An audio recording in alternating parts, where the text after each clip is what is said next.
નમસ્કાર વિદ્યાર્થી મિત્રો, તમારું સ્વાગત છે કે આર પટેલ્સ ગ્રુપ ટ્યુશનમાં. ધોરણ 8થી 12 કોમર્સ, જેમાં આપણે ધોરણ 11માં એક અતિ અગત્યનો વિષય નામું એકાઉન્ટનો અભ્યાસ કરી રહ્યા છે અને તમે આજે એનો બીજો વિડીયો જોઈ રહ્યા છો. પહેલા વિડીયોમાં આપણે પારિભાષિક શબ્દોની શરૂઆત કરી છે, જેમાં આપણે 7 જેવા શબ્દો શીખ્યા હતા. ધંધાકીય વ્યવહાર, બનાવ, મૂડી, ઉપાડ, જેમાં આ બે ખાસ અગત્યના મેં કહ્યા હતા, મૂડી અને ઉપાડ. પછી જવાબદારી, એમાં આંતરિક જવાબદારી, બાહ્ય જવાબદારી, ચાલુ જવાબદારી અને બિનચાલુ જવાબદારી. આ બધી વસ્તુઓ આપણે એકદમ ઊંડાણપૂર્વક ડિટેલમાં અભ્યાસ કર્યો હતો. પણ આપ એક વસ્તુ યાદ રાખજો કે તમારે આ વ્યાખ્યાઓ ગોખવાની નથી, યાદ રાખવાની નથી, તમારે આ સમજવાની છે. કારણ કે આ શબ્દો છે, એકાઉન્ટની અલગ ભાષા છે. આગળ જે ચેપ્ટર આવશે, આમ નોંધ, રોકડ સિલક, પેટા નોંધ, એમાં આ બધા શબ્દોનો ઉપયોગ કર્યો હશે. હવે તમને આ શબ્દની વ્યાખ્યા આવડે છે કે નહીં ત્યારે એ મહત્ત્વનું નહીં હોય, પણ તમને આ શબ્દોનો અર્થ ખબર છે કે નહીં એ વસ્તુ ત્યારે વધુ મહત્ત્વની હશે. વ્યાખ્યા તો આ ચેપ્ટર પૂરતી જ છે. ચલો માનો કે એક માર્કની પૂછાઈ પણ ગઈ, પણ આપણે આ વ્યાખ્યા માટે નથી મોઢે કરતા. આપણે આનો જે અર્થ છે એ સમજીએ છીએ કે આગળના જેટલા પણ ચેપ્ટર્સ અને ધોરણ 12 તમે આખું એકાઉન્ટ ભણશો એ બધામાં તમારે વાક્યોમાં આવા શબ્દો લોકો વાપરશે, ત્યારે આપણને આનો અર્થ ખબર નહીં હોય તો ઉપયોગમાં નહીં આવે. વ્યાખ્યા મોઢે હશે કારણ કે ગોખી નાખી હશે, પણ અર્થ જ ખબર ના શું કરવાનું. તો તમે ગોખતા નહીં, આનો અર્થ સમજજો. એટલા માટે મેં તમને માત્ર 7 જ શીખવાડી હતી આ શબ્દો, અને આજે આપણે આગળ વધીએ છીએ. તો તમે રોજ વાંચન કરશો તો એ તો ઓટોમેટિક યાદ રહેવાનું જ છે તમને. તો તમે આ યાદ રહેશે કે નહીં એ ચિંતા ના કરશો, આ સમજમાં આવે છે કે નહીં એ ખાસ જોજો. હવે આપણે આજે આગળ વધીએ છીએ. મિલકત. આપણે વ્યાખ્યા મૂડી અને ઉપાડમાં આ શબ્દ વાપર્યો તો મિલકત. તો માલ, મિલકત ને રોકડ આ 3 સ્વરૂપે મૂડી પણ હોય અને ઉપાડ પણ હોય. આ 3 વસ્તુ ઘરેથી ધંધામાં આવે તો મૂડી કહેવાય, અને ધંધામાંથી ઘરે જાય તો ઉપાડ કહેવાય. ઘરે એટલે અંગત વપરાશ માટે, પોતાનું પર્સનલ યુઝ કહેવાય અંગ્રેજીમાં. અંગત એટલે પર્સનલ યુઝ. તો મેં આપને વાત કરી હતી કે વેપારી જે વસ્તુનું ખરીદ વેચાણ કરતો હોય એ વસ્તુ એ વેપારી માટે માલ કહેવાય. દુકાન દવાની હોય તો જેટલી પણ દવાઓ દુકાનમાં છે એ વેપારી માટે એ દુકાનની દવાઓ બધી માલ કહેવાય, કારણ કે એ એનું ખરીદ વેચાણ કરી નફો કમાવે છે. મિલકત, તમે મિલકત તમારા વપરાશ માટે લાવો છો, તમારું કામ સરળ કરવા માટે લાવો છો, ભૌતિક સુવિધા માટે લાવો છો, નહીં કે વેચવા માટે, તો એ તમારી મિલકત કહેવાશે. તો આજે આપણે આની આગળ વાત કરીએ ખૂબ જ ઊંડાણપૂર્વક કે મિલકત છે શું. તો મિલકત એટલે એવી કોઈ પણ દ્રશ્ય કે અદ્રશ્ય, એનો અર્થ એવો થાય કે મિલકત દ્રશ્ય પણ હોય અને અદ્રશ્ય પણ હોય. હવે આ થોડું આપણને નવાઈ લાગે કે મિલકત અદ્રશ્ય થોડી હોય. ટેબલ હોય, ખુરશી હોય, પંખો હોય, સોફા સેટ હોય, એસી હોય, એ બધું આપણને દેખાય તો છે. તો એકાઉન્ટની એ તો વસ્તુ છે કે દરેકનો એક ઊંડો અર્થ હોય છે. મિલકત એટલે એવી કોઈ પણ દ્રશ્ય કે અદ્રશ્ય વસ્તુ જે ધંધાની માલિકીની હોય અને તેનું નાણાકીય મૂલ્ય પણ હોય. તો દ્રશ્ય તો મેં વાત કરી એમ જમીન હોય, મકાન હોય, ફેક્ટરીમાં યંત્રો હોય, તમારા ઘરે દુકાનમાં ફર્નિચર હોય, બરાબર, કાર હોય, એ બધી તમારી દ્રશ્ય મિલકત છે. પણ આ અદ્રશ્ય એટલે શું? અદ્રશ્ય એટલે એવી મિલકત કે જેનું નાણાકીય મૂલ્ય છે પણ એ દેખાતી નથી. ઉદાહરણ તરીકે પાઘડી.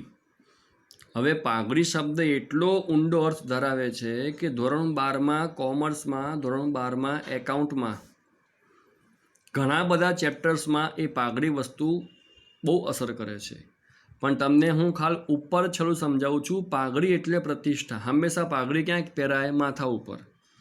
તો તમે જુઓ કે અમુક નાત જાતમાં એનું બહુ મહત્ત્વ હોય છે પાઘડીનું. એ લોકો કદી પાઘડી ઉતારે નહીં, કારણ કે એમનું એ સન્માન છે, એમની એ પ્રતિષ્ઠા છે. તો પાઘડી એટલે કે ધંધાની પ્રતિષ્ઠા. તો બજારમાં તમારી પ્રતિષ્ઠા કેટલી છે, તમારા દુકાનનું નામ કેટલું સારું છે, એ કહેવાય તમારી પાઘડી. તો એ અદૃશ્ય વસ્તુ વિશે આપણે આગળ ચર્ચા કરીશું. દ્રશ્યની વાત કરીએ આપણે તો મિલકતો બે પ્રકારની હોય છે: બિનચાલુ, ચાલુ મિલકતો અને અવાસ્તવિક મિલકતો. આ બિનચાલુ અને ચાલુ આ બે શબ્દો જો આગળ આવી ગયા છે જવાબદારીમાં. અને ત્યાં શું શીખ્યા આપણે કે જે જવાબદારી 1 વર્ષની અંદર ચૂકવવાની હોય એને કહેવાય ચાલુ જવાબદારી, અને જે જવાબદારી 1 વર્ષથી વધુ સમય પછી ચૂકવવાની હોય એને કહેવાશે બિનચાલુ જવાબદારી. તો અહીંયા પણ એ જ અર્થ છે.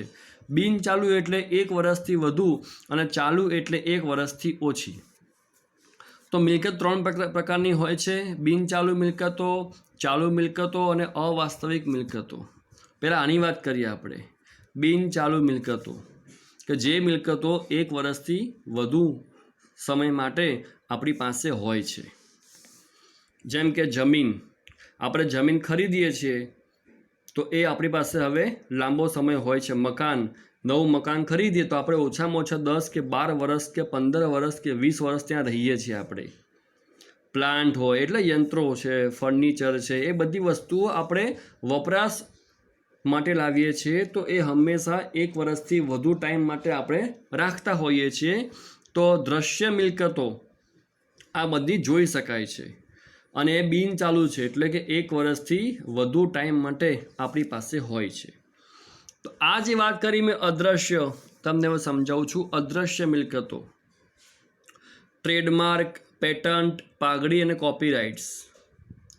તમે જુઓ, પહેલાં વાત કરું, બીજી એક વાત છે કે રોયલ્ટી. રોયલ્ટી એ મિલકત નથી, એ આવક કે ખર્ચ છે, પણ એ પણ દેખાતી નથી. સમજો કે તમે એક ટીવી ચેનલ શરૂ કરી છે અને તમારે એ ટીવી ચેનલ પર કોઈ ગાયક કલાકારનું ગીત રજૂ કરવું છે. તો તમારે પહેલાં એક ગાયક કલાકાર પાસે પરવાનગી માગવી પડશે અને એ ગાયક કલાકાર તમારી પાસે અમુક પૈસાની માંગણી કરશે. તમે એને પૈસા આપશો, ત્યારબાદ તમે તમારી ચેનલ પર એક ગીત દર્શાવી શકશો, એને કહેવાય રોયલ્ટી. કોઈ હાસ્ય કલાકાર હોય, એનો પ્રોગ્રામ તમારે રજૂ કરવો હોય તો તમારે પહેલાં એની પરવાનગી લેવી પડે. ટ્રેડમાર્ક. તમે જુઓ, અમુક કંપનીનું જે લોગો હોય છે, કંપનીનું નામ હોય ને, એમ સરસ આમ ડ્રો કરીને લખ્યું હશે જો એ લોકોએ, અને ત્યાં બાજુમાં રાઉન્ડ કરીને લખ્યું હશે TM. જે નામ હોય ને કંપનીનું, ત્યાં ઉપર લખ્યું હશે રાઉન્ડ કરીને TM, ટ્રેડમાર્ક. એટલે કે અમે આ નામ નોંધાયું છે, તમે હવે આ નામની બીજી વસ્તુ બનાવી શકો નહીં. તો એ એની મિલકત કહેવાય. આ દેખાતી નથી ક્યાંય, એ અનુભવાય. પેટન્ટ એટલે એક પ્રકારની ડિઝાઇન. તમે જુઓ કે તૈયાર કપડાં, જે ખાસ કરીને શેરવાની કે શૂટ એ બધું હોય છે ને, તો તમે તમારા કુટુંબમાં લગ્ન કોઈને આવ્યા હોય ને તમે ખરીદી માટે ગયા હોય તો ત્યાં તમને એના ફોટા નહીં પાડવા દે. તમારે એના પૈસા ચૂકવશો, ત્યારબાદ તમને એના ફોટોગ્રાફી પણ કરવા દેશે, ઘરે પણ આપશે. પણ તમે ખાલી જોવા ગયા હોય અને તમે પહેરીને જુઓ કેવું દેખાય છે, એ છૂટ છે, પણ તમને ત્યાં ફોટા નહીં પાડવા દે. કારણ કે તમે એકવાર ફોટા પાડી દીધા અને તમે એ ડિઝાઇન, એ પેટર્ન બીજે બતાવીને તમે એવું સીવડાવો તો, કારણ કે એ એમની ખાસ કારીગરી હોય છે, એ લોકોએ મહેનતથી નવી ડિઝાઇન તૈયાર કરી હોય છે, એમની પેટન્ટ કહેવાય. પાઘડી મેં હાલ વાત કરી. પ્રતિષ્ઠા. કોપીરાઇટ્સ એટલે કોઈ વસ્તુની કોપી તમે કરી શકો નહીં. તમે યુટ્યુબ પરથી કોઈ પિક્ચર કે ગીત ડાઉનલોડ કરીને તમારી યુટ્યુબ ચેનલમાં અપલોડ કરશો તો તમારી ઉપર કોપીરાઇટ્સનો ગુનો લાગુ પડશે કે તમે કોકની વસ્તુ કોપી કરી છે, તમે એના હક માગ્યા નથી. તો આ બધી વસ્તુઓ જેની પાસે હોય એને આપણે પહેલાં અમુક પૈસા ચૂકવવા પડે, ત્યારબાદ એની પરવાનગીથી તમે એનો ઉપયોગ કરી શકો છો. તો આ બધી વસ્તુઓ દેખાય નહીં, પણ છે શું? બધી મિલકતો. તમારી પ્રતિષ્ઠા સમાજમાં કેટલી છે એ દેખાય નહીં, અનુભવાય. એમ ટ્રેડમાર્ક છે એ લખ્યું હશે TM, પણ ટ્રેડમાર્ક ક્યાંય દુકાનમાં દેખાય નહીં ક્યાં પડ્યો છે. બરાબર. ટ્રેડમાર્ક એટલે એ વ્યક્તિએ એ સિમ્બોલ ઉપર પોતાનો હક જમાવ્યો છે, એનું નોંધણી એટલે કે રજિસ્ટ્રેશન કરાવ્યું છે. તો આ ટ્રેડમાર્ક, પેટન્ટ, પાઘડી, કોપીરાઇટ્સ એ દુકાનમાં ક્યાંય તમને દેખાય નહીં પડેલા, પણ આની મિલકત, આની નાણાકીય મૂલ્ય ચોક્કસથી ઉપજે છે. તો બિનચાલુ મિલકતો બે પ્રકારની હોય છે, દ્રશ્ય અને અદ્રશ્ય, જેમાં આપણે નામ બધા જોયા. હવે જોઈએ આપણે ચાલુ મિલકતો. તો સીધી વસ્તુ છે કે જે મિલકતોની કિંમત 1 વર્ષથી ઓછા સમય માટે હોય એને કહેવાય ચાલુ મિલકતો. તમે આ શબ્દ અને આ શબ્દનો અર્થ સમજો. હા, આનું બીજું એક નામ છે. તમે જ્યારે આ દોરો ને તો લખજો કૌંસમાં અહીંયા કાયમી મિલકતો. કાયમી, જે મિલકતો 1 વર્ષથી વધુ સમય માટે હોય એટલે કે લાંબા ગાળા માટે હોય એને આપણે કાયમી પણ કહીએ છીએ. કાયમી એટલે રોજનું, કાયમી મિલકતો. બરાબર. તો બિનચાલુ એટલે કે કાયમી પણ એનું નામ છે. હવે આની વાત કરીએ તો એવી કઈ મિલકત છે કે જે 1 વર્ષથી ઓછા સમય માટે આપણી પાસે હોય છે? તો એનું નામ છે રોકડ સિલક. એટલે કે તમારી પાસે દુકાનના ગલ્લામાં, ડ્રોવરમાં જેટલા પૈસા હાલ પડ્યા છે, શું કહેવાય? રોકડ સિલક. તો એ તો વપરાઈ પણ જાય, ઓછા પણ થાય, વધુ પણ થાય, એટલે એ કાયમી રહેતા નથી, એટલે કહેવાય ચાલુ મિલકતો. પછી બેંક સિલક, જે પૈસા ધંધાના ડ્રોરમાં પડ્યા હોય એ રોકડ સિલક કહેવાય, અને જે પૈસા આપણા બેંકના ખાતામાં પડ્યા હોય એને બેંક સિલક કહેવાય. સિલક એટલે આપણા પૈસા. બરાબર. ધંધામાં પડ્યા હોય તો રોકડ સિલક, બેંકમાં પડ્યા હોય તો બેંક સિલક. પણ એ બેંક સિલક પણ લાંબા ગાળા માટે રહેતી નથી. જો આપણે કોઈ ખર્ચ કરીએ તો એ ઘટી પણ જાય છે, એટલે એને કહેવાય ચાલુ મિલકતો. પછી દેવાદારો. હવે તમારા માટે આ શબ્દ નવો છે, દેવાદારો. પહેલાં આનો અર્થ સમજો. માની લો કે તમારી દુકાનમાં કોઈ ગ્રાહક આવ્યો અને એણે તમારી પાસેથી મોબાઈલ ખરીદ્યો. મોબાઈલ છે 15,000નો, એણે આપે 10,000, બાકી મૂકે 5,000. તો એ ગ્રાહક કહેવાશે તમારો દેવાદાર ₹5,000નો, કારણ કે એ તમને પૈસા દેવાનો છે. પણ તમે પૈસા લેવાના છો તો તમે એ વ્યક્તિ માટે શું કહેવાઓ? લેણદાર, કારણ કે તમે પૈસા લેવાના છો. તો જ્યારે પણ ઉધારમાં કે બાકીમાં વ્યવહાર થાય તો એ બે વ્યક્તિ વચ્ચે લેણદાર દેવાદારનો સંબંધ ઊભો થાય છે. જે વસ્તુ વેચે છે, જેને પૈસા લેવાના છે, એ લેણદાર કહેવાય. જે વસ્તુ ખરીદે છે, જેને પૈસા દેવાના છે, એ દેવાદાર કહેવાય. તો તમે આ ખાસ લખી રાખજો કે વેપારી લેણદાર હોય અને ગ્રાહક દેવાદાર હોય. આ ખાસ લખી રાખજો, આગળ બહુ જ કામમાં આવવાનું છે. આવી જે વસ્તુઓ હોય ને એ તમારે ઉપર લખવાની આંસિયા ઉપર, તો તમે જ્યારે પણ પત્તા ફેરવો તો જલ્દીથી મળી જાય. તો લખજો વેપારી લેણદાર હોય છે અને ગ્રાહક દેવાદાર હોય છે. તો હવે ખબર પડી કે જે ગ્રાહક પૈસા ના આપે એ ગ્રાહક આપણો શું કહેવાય? દેવાદાર. આ છે બહુવચન. એક ગ્રાહક હોય, બીજો હોય, ત્રીજો હોય, ચોથો હોય. ઘણા ગ્રાહકો હોય કે જે મહિને હિસાબ કરતા હોય અથવા તો બાકીમાં લઈ ગયા હોય, તો એ બધી રકમનો સરવાળો એ આપણા દેવાદારો. પછી લેણી હુંડી. હવે હુંડી એ તમારા માટે નવો શબ્દ છે. એ તમારે આખું ચેપ્ટર છે હુંડી ઉપર, તો ધોરણ 11માં જ છે. તો હુંડી વિશે હું તમને પછી શીખવાડીશ, પણ શોર્ટમાં સમજાવી દઉં તો હુંડી શું છે? એક પ્રકારનો ચેક છે. જે ગ્રાહક પાસે આપણે ઉઘરાણી છે એ ગ્રાહક આપણને ચેક આપી દે એને કહેવાય લેણી હુંડી.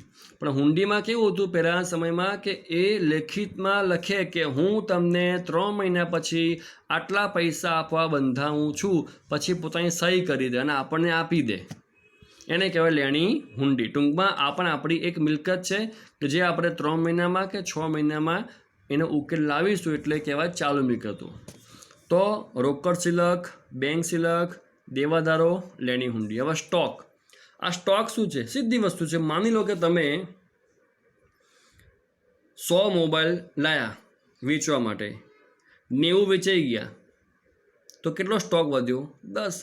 તો ખબર પડી સ્ટોક એટલે શું? સ્ટોક એટલે વધેલો માલ કે જે વેચાયો નથી. વધેલો માલ એટલે સ્ટોક કહેવાય. તો આ પણ કેવો હોય? ચાલુ મિલકત, કારણ કે જલ્દી વેચાઈ જશે. તો આનો બીજો અર્થ એ પણ થાય, લખી રાખજો, કે જે મિલકતનું રોકડમાં રૂપાંતર જલ્દી થઈ જાય, જે મિલકતનું રોકડમાં રૂપાંતર જલ્દી થઈ જાય એને ચાલુ મિલકત કહેવાય. જેમ કે આ જો દેવાદાર જે ગ્રાહક છે આપણો, એ આપણને પૈસા આપી જવાનો છે, બહુ તો 5 દિવસે, 10 દિવસે કે મહિને, પણ 1 વર્ષની પહેલાં. તો એ શું કહેવાય? ચાલુ મિલકત. કેમ? એ રોકડમાં ફેરવાઈ ગઈ. આપણો ચેક પણ બેંકમાં વટાવવાનો છે 10 દિવસે કે 20 દિવસે કે 3 મહિને કે 6 મહિને, પણ એ પણ રોકડમાં રૂપાંતર થઈ જશે. આપણો સ્ટોક જે 10 મોબાઈલનો પડ્યો છે એ પણ વેચાવાનો છે, તો એના પર રોકડા રૂપિયા થઈ ગયા. તો જે મિલકતનું રોકડમાં રૂપાંતર જલ્દી થઈ જાય એને શું કહેવાશે? ચાલુ મિલકતો. તેનો અર્થ તો એવો થયો કે જે મિલકતનું રોકડમાં રૂપાંતર જલ્દી ન થાય એને શું કહેવાય? બિન ચાલુ મિલકત. તમે જુઓ કે તમારે મકાન વેચવું હોય ને તો તાત્કાલિક નહીં વેચાય. તમે 2 માણસને કહેશો, છેવટે તમે કોઈક એજન્ટને કહેશો, છાપામાં એડ આપશો, એ લોકો મકાન જોવા આવે, એમને પસંદ પડે ના પડે, તમારે જે કિંમત લેવી હોય એ આપવા તૈયાર ન થાય, એમને જે કિંમતે મકાન લેવું હોય તમે એક કિંમતે વેચો તૈયાર ન થાઓ, તો આમ કરતાં 6 મહિના, 8 મહિના, 1 વર્ષ, 2 વર્ષ કે 5 વર્ષ પણ નીકળી જાય છે. તો આ બધી મિલકતોનું રૂપાંતર રોકડમાં જલ્દી થતું નથી. એટલે મેં તમને આપી એક સરળ વ્યાખ્યા કે જે મિલકતનું રોકડમાં રૂપાંતર જલ્દી થઈ જાય એ ચાલુ મિલકતો અને ન થાય એ બિન ચાલુ મિલકતો. તો મેં આ વ્યાખ્યા પણ હું બોલી ગયો છું, એ તમે ક્યાંક લખી રાખજો. તમારે સમજવા માટે ખાસ જરૂરી છે આ શબ્દોનો અર્થ. તો આ બધી વ્યાખ્યામાંથી તમને એનો અર્થ મગજમાં એકદમ ક્લિયર થઈ જશે. તો અત્યારે આપણે આ એક જ શબ્દ મિલકત ઉપર આપણે 17 થી 18 મિનિટનું આપણે વક્તવ્ય જોયું કે મિલકતના પ્રકાર 3 છે, દરેકના નામ સમજ્યા, એનો અર્થ પણ સમજ્યા. અને હવે આપણે સ્ટોકની વ્યાખ્યા જોઈએ છીએ કે વર્ષના અંતે એક શબ્દ મૂકવો પડશે, હું એ મારાથી ભૂલી જવાયું છે. આપ લખજો અહીંયા, હિસાબી વર્ષના અંતે. હિસાબી વર્ષના અંતે વધેલા માલને સ્ટોક કહે છે. મિત્રો તમે હાલ સમજાવ્યું હતું ને કે જે માલ વધ્યો હોય એ સ્ટોક કહેવાય, પણ પરફેક્ટ વ્યાખ્યા એવી છે એની કે હિસાબી વર્ષના અંતે વધેલા માલને સ્ટોક કહે છે. હવે આ નવો શબ્દ આવ્યો, હિસાબી વર્ષ એટલે શું? તો જુઓ કે વર્ષ તો 12 મહિનાનું જ હોય. દરેક વ્યક્તિ માટે વર્ષ 12 માસનું હોય, પણ દરેકનું વર્ષ અલગ માસથી શરૂ થાય અને અલગ માસમાં પૂરું થાય. સમજાવું. આપણું અંગ્રેજી જે વર્ષ છે કેલેન્ડર, એ શરૂ થાય જાન્યુઆરીથી અને પતે ડિસેમ્બરમાં. તમારું સ્કૂલનું વર્ષ છે એ શરૂ થાય જૂન મહિનાથી અને પતે જુલાઈ મહિનામાં. તો એકાઉન્ટનું જે હિસાબી વર્ષ છે એ શરૂ થાય એપ્રિલ મહિનાથી અને પૂરું થાય માર્ચ મહિનામાં. તો આ યાદ રાખજો કે આપણું હિસાબી વર્ષ 1 એપ્રિલથી શરૂ થાય અને 31 માર્ચે પૂરું થાય. આ વાક્ય ખાસ લખી રાખજો. એકાઉન્ટનું હિસાબી વર્ષ એને કહેવાશે નાણાકીય વર્ષ. હિસાબી વર્ષ પણ કહેવાય અને નાણાકીય વર્ષ પણ કહેવાય. એ 1 એપ્રિલે શરૂ થાય છે અને 31 માર્ચે પૂરું થાય છે. એટલા માટે જે એકાઉન્ટની નોકરી કરતા હોય છે એ લોકો ખાસ કહેતા હોય છે કે માર્ચ એન્ડિંગ છે, બહુ કામ છે, કારણ કે બધો હિસાબ છેલ્લા મહિને પૂરો કરવાનો હોવાથી માર્ચ મહિનામાં બહુ જ કામ રહે છે. એટલે એ લોકો ઓવરટાઈમ કરીને પણ કામ કરતા હોય છે, કારણ કે માર્ચ એન્ડિંગ એટલે કે માર્ચ મહિનો છેલ્લો છે હિસાબી વર્ષનો, તો આખા વર્ષનો હિસાબ ત્યારે કરવાનો હોય છે. આગળ વધીએ આપણે હવે. આવકો. તો અમુક શબ્દો સાવ સરળ હોય છે. આવક એટલે શું? કે વસ્તુ વેચી પૈસા આવ્યા, શું કહેવાય? આવક. તો જુઓ, ધંધા દ્વારા કરવામાં આવેલા વ્યવહારના પરિણામ સ્વરૂપે જ્યારે નાણાં મળે એને આવક કહે છે. હવે અહીં લીટી કેમ કરી છે મેં, તમને એનો અર્થ હું આગળ સમજાવીશ, પણ હાલ તો બહુ સરળ અર્થ છે કે તમે કંઈ પણ વ્યવહાર કરો છો અને તમે જે પૈસા મળે છે એ તમારી આવક છે. મોબાઈલ વેચ્યો, પૈસા આવ્યા, આવક. ડૉક્ટર છે, પેશન્ટ આવ્યો, દવા લખી આપી, ફી મળી, આવક. બરાબર. આ રીતે સેવા હોય કે વસ્તુ હોય, કંઈ પણ વ્યવહાર તમે કરો છો અને બદલામાં જે નાણાં મળે છે એ તમારી આવક છે. પણ આવક પાછી બે પ્રકારની હોય છે, મહેસૂલી આવક અને મૂડી આવક. મહેસૂલી અને મૂડી જો નિયમિત મળે છે. ટૂંકમાં જે આવક આપણને નિયમિત મળતી હોય એ મહેસૂલી આવક છે. જેમ કે જો ભાડું, જો તમે દુકાન ભાડે આપી હોય તો તમને દર મહિને એનું ભાડું મળશે. મકાન ભાડે આપ્યું હોય તો પણ દર મહિને ભાડું મળશે. તો એ શું કહેવાય? નિયમિત. પગાર, જો આપ નોકરી કરો છો તો તમને પગાર પણ દર મહિને મળે છે. કમિશન, દલાલી, વેચાણ, જો તમારી દુકાન છે તો તમે નિયમિત માલ વેચો છો. હા, એ પ્લસ માઇનસ હોય, આજે 10 મોબાઈલ વેચ્યા, કાલે 2 વેચ્યા, પછી પાછા 8 વેચ્યા, એમ પ્લસ માઇનસ હોય, વધઘટ હોય, પણ નિયમિત હોય છે. તો આ બધી આવક જે છે એ તમારી નિયમિત આવક છે. એટલે ટૂંકમાં જે આવક નિયમિત હોય, જે નાણાં નિયમિત મળતા હોય એને મહેસૂલી આવક કહેવાય. તો મૂડી આવકમાં એનાથી ઊંધું હોય, નિયમિત મળતી નથી. જેમ કે જો મિલકતનું વેચાણ, મેં તમને હાલ કહ્યું કે તમારે કોઈ પણ મિલકત વેચવી હોય ને તો બહુ જ લાંબો સમય થાય છે. અને બીજી વસ્તુ કે આ મૂડી આવક કેમ કહેવાય છે? કારણ કે રોજ તમે ક્યાં મિલકત વેચો છો? ચલો માનો કે 2 વર્ષે કે 3 વર્ષે કે હું તો કહું છું 4 મહિનામાં જ તમારું મકાન કે જે હોય વેચાઈ ગયું, છતાંય આવક કેવી છે? એ નિયમિત છે? ના. શું તમે રોજ મકાન વેચો છો? ના. તો તમે કોઈ પણ મિલકત વેચો છો, એવું નહીં કે મકાન, ઘરનું જૂનું ટીવી હોય, જૂનું ફ્રીજ હોય, વોશિંગ મશીન તમે એક્સચેન્જમાં આપો છો, અથવા કોકને તમે સેકન્ડમાં વેચો છો, તો એ બધું તમે રોજ ક્યાં વેચવાનો છો? એટલા માટે કોઈ પણ મિલકત હોય અને જો રોજ વેચતા હોય તો એ તો માલ કહેવાય, મિલકત ના કહેવાય. આપણે શીખી ગયા કે વેપારી જે વસ્તુનું ખરીદ વેચાણ કરતો હોય તો માલ કહેવાય. આ તો મિલકત છે. એટલે કે જે વસ્તુ આપણે આપણી સગવડ માટે લાવ્યા હોય છે એ આપણી મિલકત કહેવાય, જે રોજ વેચાતી નથી. એટલે માલ અને મિલકતનો અર્થ સમજો. જે વસ્તુનું નિયમિત ખરીદ વેચાણ કરો એ માલ કહેવાય, પણ જે વસ્તુ તમે વાપરવા લાવ્યા હોય, વપરાશ માટે લાવ્યા હોય, પછી વેચી મારો છો એ મિલકત છે અને એ નિયમિત હોતી નથી. પછી લોન, તમારે કોઈક જરૂર પડી પૈસાની અને તમે લોન લઈ આવ્યા. આપણે કાલ શીખ્યા હતા કે ધંધાને કોણ પૈસા આપશે? વેપારી પોતે, પછી બેંક અથવા વ્યાજે આપતી વ્યક્તિ. તો લોન લઈ આવ્યા તો એ પણ તમને પૈસા મળી ગયા, પણ શું લોન રોજ લઈએ છીએ આપણે? ના. તો એ પણ નિયમિત મળતી નથી. તો ઉછીના પૈસા કહેવાય. લોન મતલબ શું? ઉછીના પૈસા જે રોજ મળતા નથી, રોજ લેવા જોઈએ પણ નહીં.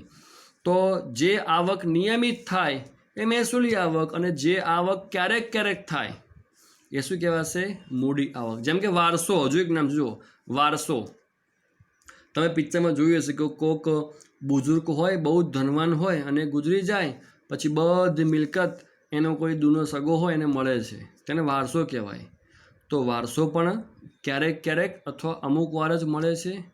રોજ આપણા કોઈ સગાવાલા જે વૃદ્ધ હોય અને ધનવાન હોય એ મૃત્યુ પામતા નથી.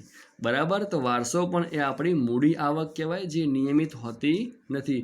કે દર મહિને ચલો એક વૃદ્ધ વ્યક્તિ ગુજરી જાય જે આપણા સગાવાલામાં હોય, ધનવાન હોય, અને વારસો આપણને મળે, એવું હોતું નથી. તો આ ખાસ સમજો કે જે નાણાં મળે છે એ આવક છે, પણ નિયમિત મળે તો મહેસૂલી આવક, અને નિયમિત ના મળે તો મૂડી આવક. હવે મેં આ લીટી કરી, એનો અર્થ તમને સમજાવું છું ઉપજની વ્યાખ્યા દ્વારા. તો આવક અને ઉપજ આમ જોવા જઈએ ને તો સરખો અર્થ ધરાવે છે, છતાં અલગ વ્યાખ્યા કેમ છે? કારણ કે આવકમાં પૈસા મળી જાય છે તો ઉપજમાં પૈસા ના પણ મળે. તો જુઓ, માલ વેચવામાં આવે કે સેવા પૂરી પાડવામાં આવે, અહીં મેં તમને એ સમજાવ્યું હતું, યાદ હોય તો, કે મોબાઈલ વેચો, પૈસા મળ્યા, ડૉક્ટરે દવા લખી આપી, ફી મળી, તો એ સેવા કહેવાય અને વસ્તુ કહેવાય. મોબાઈલ વસ્તુ છે અને ડૉક્ટરની સેવા છે. એ બે વસ્તુ અહીંયા પણ છે કે માલ વેચવામાં આવે એટલે કે મોબાઈલ, કે સેવા પૂરી પાડો એટલે કે ડૉક્ટર.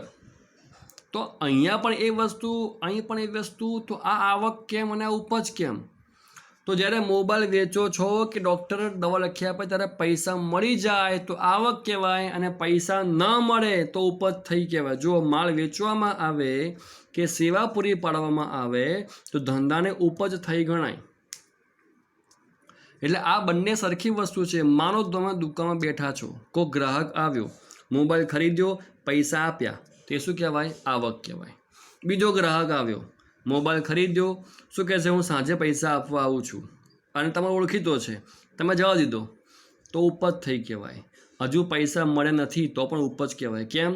વ્યવહાર થઈ ગયો, આપ લે થઈ ગઈ, તો હવે પૈસા આપશે નક્કી થઈ ગયું, એટલે ઉપજ કહેવાય. ડૉક્ટર પાસે જાઓ, ડૉક્ટર ઓળખીતા હોય કે હું સાંજે ફી આપવા આવીશ, આ રિપોર્ટ બતાવવા આવું ત્યારે ડૉક્ટર જવા દે, તો ડૉક્ટરની ઉપજ તો થઈ ગઈ, ડૉક્ટરે સેવા આપી દીધી, હવે તમે પૈસા આપવા બંધાઈ ગયા છો.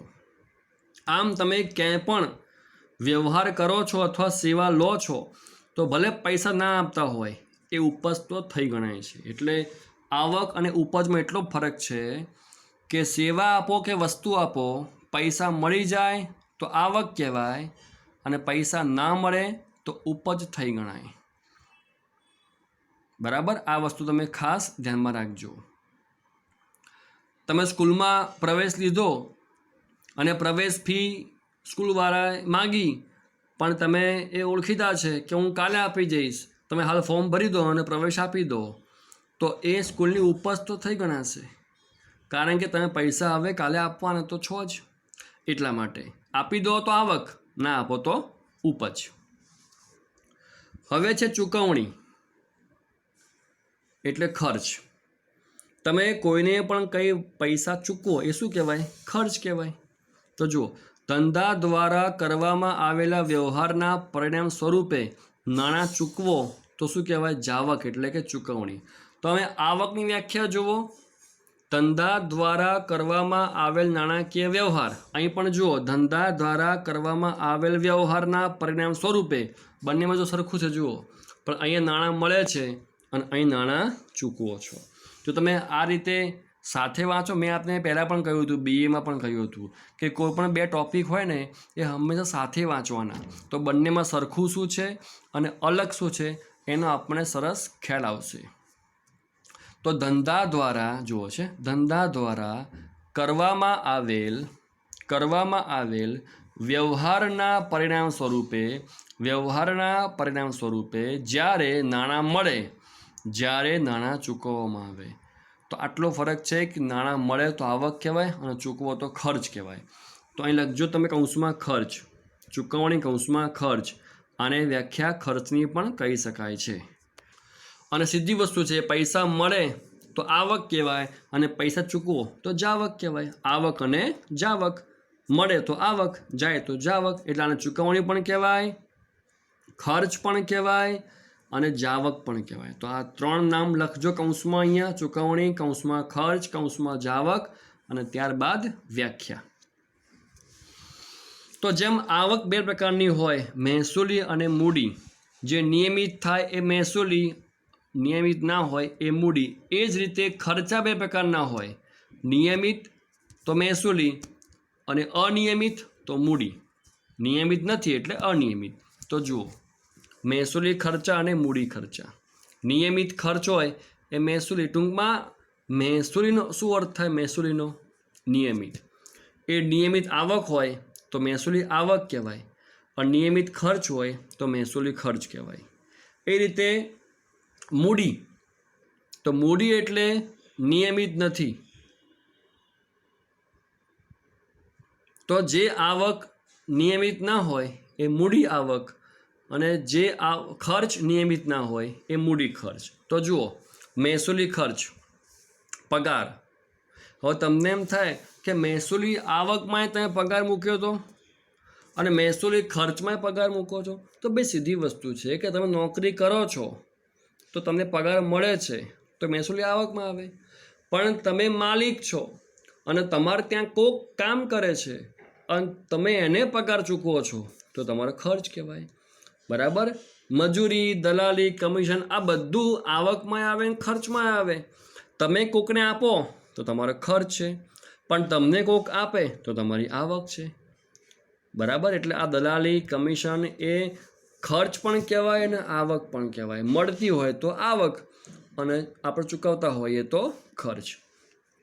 તો મૂડી ખર્ચ જે નિયમિત નથી, મિલકતની ખરીદી આપણે જોયું હતું મૂડી આવકમાં કે મિલકતનું વેચાણ, રોજ મિલકત વેચતા નથી તો એ રીતે રોજ મિલકત ખરીદતા પણ નથી. આજે મકાન ખરીદ્યું, કાલે ફરી ખરીદો, પછી 15 ફરી ખરીદો, એવું ના હોય. મિલકત આજે સોફા સેટ ખરીદ્યા, કાલે બીજા સોફા સેટ ખરીદો, મૂકવાના ક્યાં, બરાબર. એટલે મિલકત જે છે એ વારંવાર ખરીદાતી નથી, એટલે મૂડી ખર્ચ છે. એમ લોન પરત કરવી, લોન મેળવવી તો એ મૂડી આવક છે, અને લોન પાછી આપી દેવી તો પૈસા ગયા એ ખર્ચ કહેવાશે, પણ કેવો ખર્ચ છે, મૂડી ખર્ચ. તો જે રોજ રોજ ન થતો હોય એ મૂડી કહેવાય. તો તમે આવક હોય કે ખર્ચ હોય, મહેસૂલીનો અર્થ સમજો તો લખજો મહેસૂલી નિયમિત અને મૂડી અનિયમિત.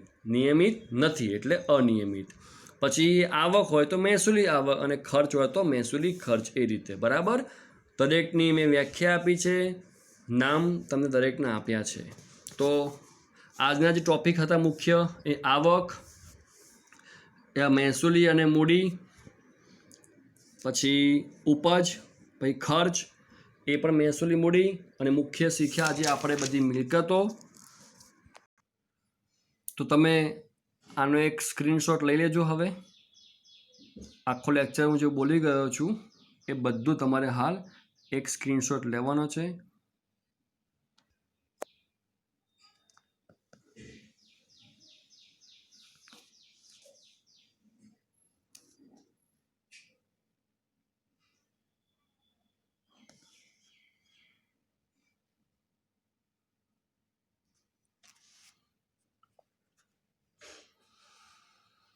તો આજે આપણે આટલું રાખીએ છીએ.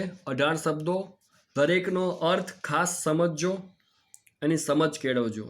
આવજો.